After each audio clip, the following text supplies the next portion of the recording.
Salut à toutes et à tous, salut à tous ceux qui me suivent sur notre chaîne Bardol Officiel TV, ou notre chaîne Sika.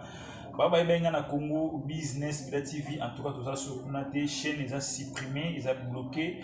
De éviter banan basali qui non chaîne à bloquer, mais tout ça les lorsqu'on a Bardol Officiel. Alors je vous invite tous à s'abonner sur ma chaîne Bardol Officiel TV ou dans la chaîne Yasika. En tout cas, non c'est ma main forte na bino tous on a abonné toi na bon parce que l'autre perdre la chaîne il y a 1246 abonnés ou les autres sous na abonné alors yo aujourd'hui baku ya pour la première fois la chaîne Abiso. N'oublie pas de s'abonner sur notre chaîne Bardol Officiel TV et puis comment ça fait que s'appuyer na son des cloches pour ne rien rater dans la prochaine vidéo na biso ko tokosala na mi kolé oyekoya. Alors ici je voulais juste interpeller ba fans ya monde entier au bandira bonne musique. Je voulais juste interpeller surtout les vrais fans de Monsieur Fally Ipupa, dans l'Europe, dans l'Angola, dans la Brazza, au bas soutenir Fally Ipupa pour le vrai. Au bas Fally Ipupa pour le vrai.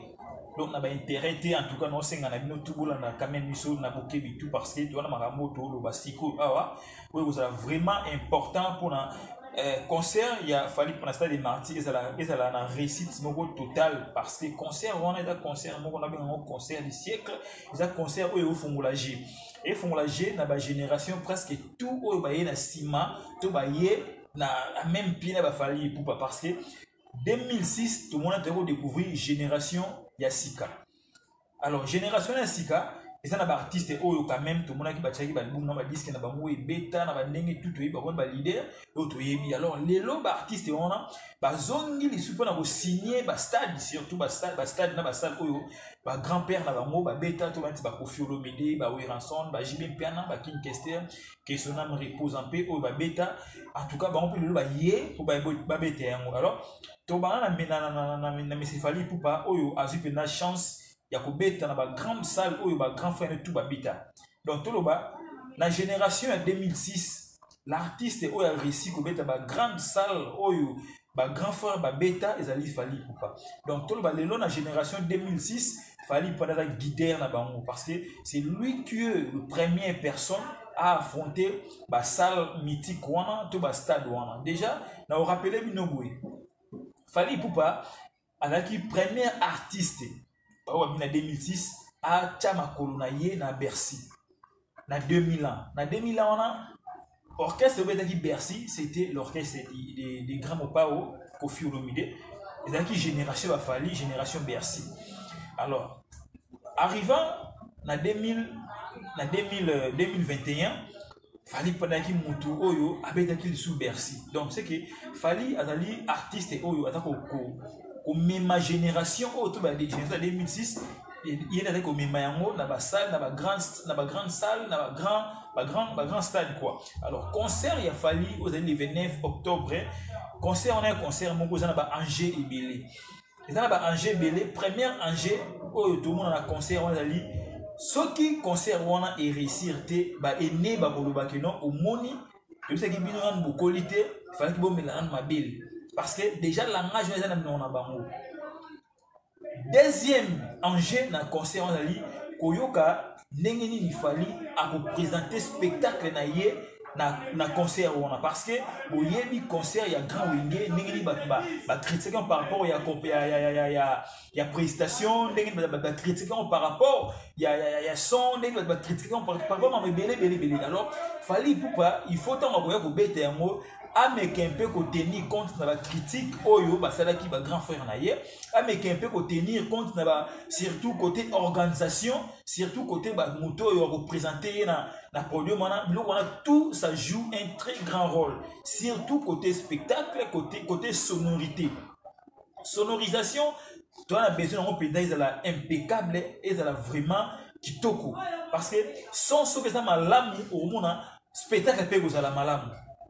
Alors Fally a dans la droite na concert wana ya ko rater yango dans la droite ya ko sala faux pas parce que ça lui faut pas le coup et ko zonga na ba ancien na ya wengi le coup mais ozonga pa basena wenge et ozonga pa Koffi Olomide et ozonga pa ba Ranson et ozonga pa JB et ozonga pa Kim Kester parce que bango tant ba betaka yango peu importe le betelaka yango mais et comment dire unité de mesure mo ya bango oyo batia yango na musique ya Congo c'est que na ba erreur na mo betaka avant ba au monde yango te mais ba beaucoup plus d'erreur oyo fali à commettre na concert na yo donc awa penza tu as besoin concert wana eleka en bonne et due forme. Ah, on a besoin, tout le monde a vraiment spectacle, tout le monde a penda que non, oui, tu as musique, tu as musique, tu tondi en mot et puis tu as une musique banda. Oui, ça fait que non, tu as un concert, tu as une musique qui va murmurer, tout le monde qui a concert et a wingé awa et que ça vraiment malade. Tu le but qu'il fallait avoir ça la 100%,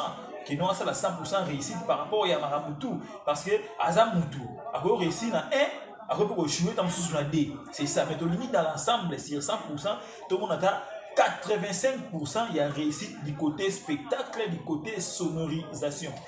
Bah côté Banzembo, je dirais déjà pas de souci parce que l'artiste a un répertoire, moko bombé, a un répertoire, moko riche, au bisona bino to yebi. Parce qu'il fallait déjà côté type bizarre pour sakanate, il fallait déjà côté Banzembo en tout cas, tout ça calme, tout dans la congélateur, côté na vraiment tout ça sûr qu'il fallait avoir foutu na été mais côté spectacle, côté son, côté temps sur placement, il y a podium, côté organisation, il y a podium en tout cas, tout l'uniquement et la pena et n'a pas raté dans la BRT. Je me souviens encore que son nom repose un peu notre grand frère papa Namso de Fao fallait abeta concert mon Tanzanie. Oui, il y a un concert mon Kenya a invité de Fao. Na landa interview de Fao ba tourner de Fao et lokoni o ya moni ya sika na concert ya fali amonaki abi o na monaki tam mususu biso to na motali organisation na kati ya scène. Donc cette organisation c'est ni kona oyo grand papa na biso de Fao alulaki to lingi to monde na yango pe na stade Martyr. Parce qu'il fallait à Messana, ceux qui avaient un concert, ils ont raté.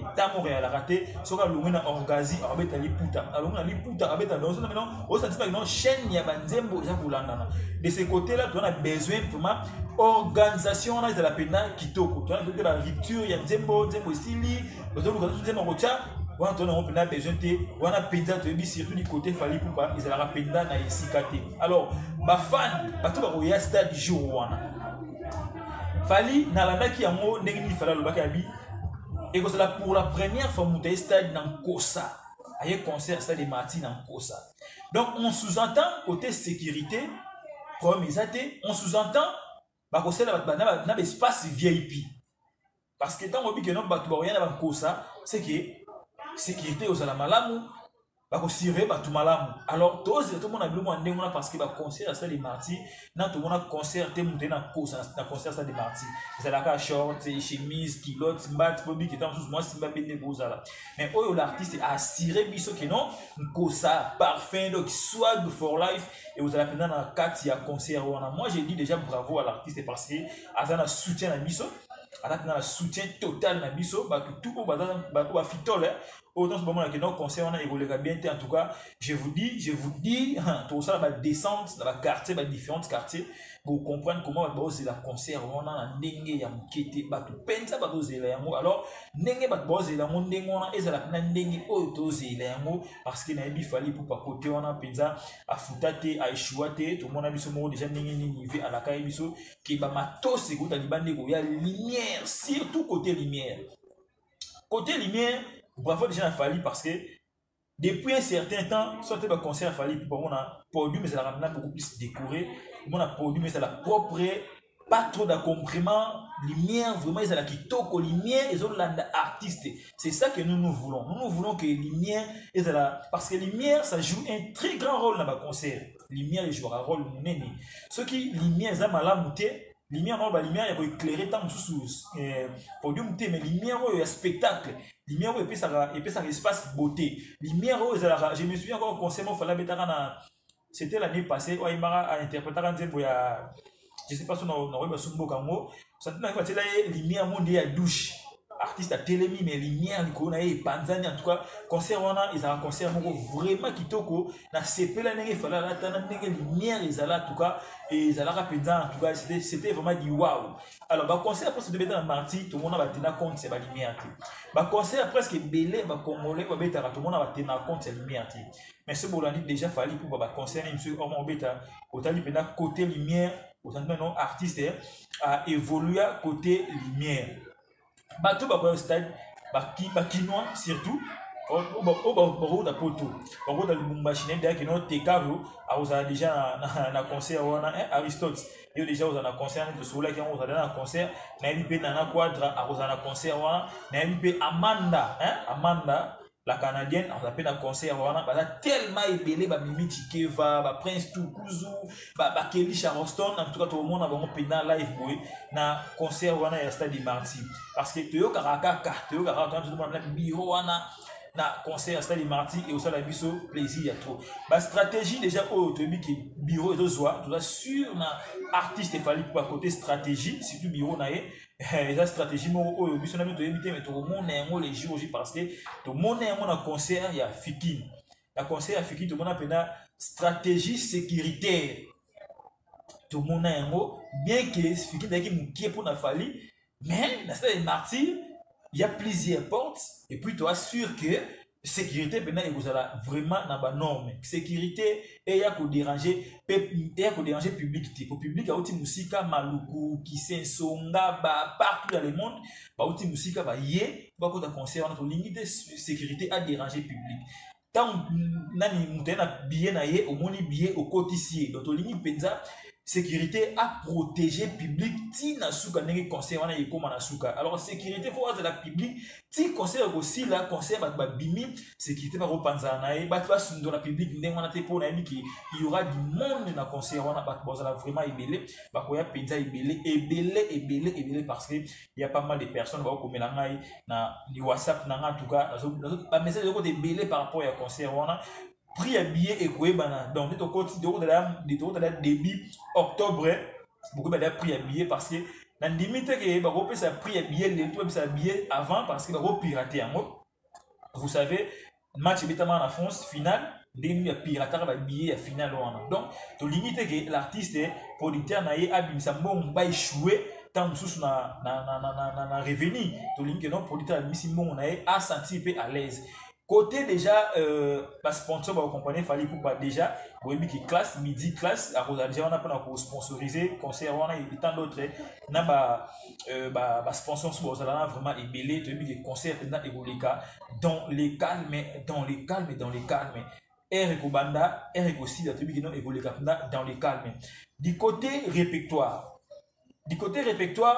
on a fallu déjà, si les lots, on a souci à droit chemin. Si les lots battent en souci à droit chemin. Mais qui un peu comme mélanger les bisous droit chemin. Donc à chaque album, à 4 chansons, 4, Tina Tokos Gold, Tina science-fiction. Donc à 4 à mélanger les bisous et mots et vous savez un grand plaisir. Grand plaisir parce que Naïb Sabino, si les lots bandé il a fallu, il y a droit chemin et bétaka. Bandé Molora va sopeka. Bandé Molora va liputa, bandé Molora va tante. Ba chef d'œuvre on a bandé bolora ba associé au til les autres bêta ba toujours à mourir alors toi c'est dans l'artiste fallait pour pas droit chemin pe aben de la mission en mot arsenal de belles mélodies aben de la mission pour wana to bandé bolora ba in minutes bandé bolora ba traveling love bandé boya ndenge na carte on a pena oh toi on a besoin et bêta jour wana et ko sala pena public boyana pena plaisir ya ko saranati alors côté répertoire de notre koloba awa fallait attirer droit chemin à ramener les choses droit chemin on a et ça les na souka na plaisir à ramener un mot vraiment et ça les na souka na plaisir côté sécurité de lobby va aider population voyana parce que babi bana barozala bana bakoza na concert wana il faut ko aider biso na concert wana et la penda et les capitaine madame na côté ba concert fali na côté ya ba concert fali en plein air bon pas en plein air mais concert de ba char que la fiki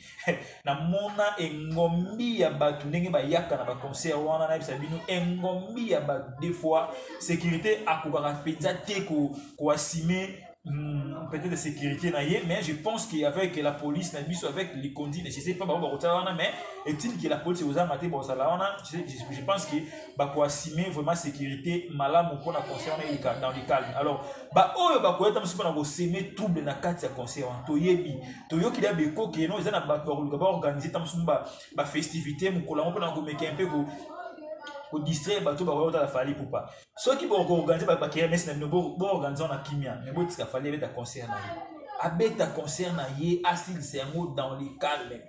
Premier objectif na concert wana ils allons nous plaindre. Premier objectif ya komona génération moko boye kolongola ko la passage ya génération ya kala ya génération ya lelo.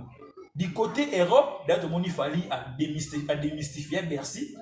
Alors côté Kinshasa, tout le monde stade des martyrs, on a assez mis. Alors bino ba tout ça ba campagne déjà mabe boutique à concert wana betama. Boutique à concert wana betama ba campagne na bino bosala yango na ba coin beaucoup sala. Mais boutique à concert wana betama. Po biso ba oyo na histoire na biso to meke un peu ko expliquer na batu ko tangisa na bano to bota. Na bano to bota to c'est que non génération ba jibem piana.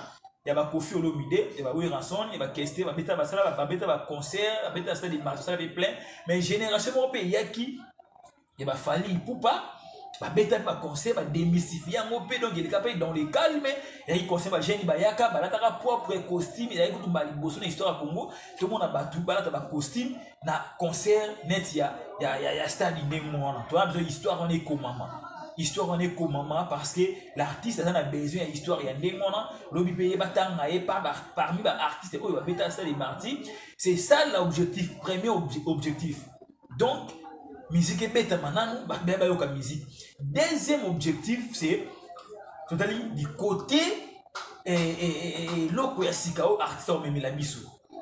Parce que tout le monde va venir sur le bêta concert, tout le monde va wera, tout le monde va jibe, tout le monde va kofi, tout le monde va entrer à tout le monde va spectacle à mouton. Alors deuxième objectif, c'est le spectacle où artiste a joué la biso, on a tout le monde ati, on a tout le monde ati, il y a tout le monde. Alors troisième, c'est du côté public. Côté public, les a fait. Parce que biso na Congo déjà, tout le monde a ça débat na biso côté public. Alors, côté public, nous avons confiance à l'artiste. Côté public, nous avons confiance à la mélomane et à la bonne musique. Côté public, nous avons confiance à la warrior. Les gens qui ne changent pas, qui ne sont sous téné, qui ne sont pas na lingaka wera, na voya musique à JBT, non. Génération à Sika Obaya, ma génération est bonne musique. Vous mettez la musique bientôt yo tala. C'est ça. Vous mettez la musique qui toque au yo tala. Vous mettez la musique bientôt yo bête maboko. C'est ça. Donc, nous avons confiance à la tout voyage, le VNF n'a pas des martyrs, en tout cas, vous avez décidé, vous avez vraiment, vous avez peine à vous avez qui toko, vous avez bataille concert, vous CP, vous regrettez pas la billet, vous sommes battus. Vous regrettez peut-être, attends, billet 5 000, attends, 10 000, vous sommes bakaka. Mais on a dit que l'artiste est fallu pour on a pris abordable pour tout le monde a accès à concert donc il y a un mot de prière na biso, il y a un mot de prière na biso. Donc c'est ça, l'artiste doit continuer déjà au bêta concert au niveau à ce qu'on a Amérique. En Amérique, donc on continue toujours au bêta concert en Amérique. On dit toujours bravo à toi l'artiste, il y a toujours drapeau, il y a un beau cannabis. Alors, tu as awa na émission sur du bosso auto sali, une deuxième émission tout ça vraiment malamment qu'on a chaîne Abisso Bardol officiel TV. Alors, tu invité bien tout pour s'abonner à la chaîne Abisso et ça c'est plaisir à tout s'abonner, liker, ça commentaire na yo et ça c'est vraiment plaisir à tout. Donc tout ça la promotion, il y a stade des martyrs, il y a fallu pour pas. Lobby, tu as la descente, tu quittes la Kingabois, tu as cela, tu as Kingabois, tu as la concert, en tout cas, c'est que tu as un nengeni, na un esprit ni. Tu as un bango, tu as un bango, magamana, tu as suivi na bino, tu as une vidéo et goya, ciao, bye bye.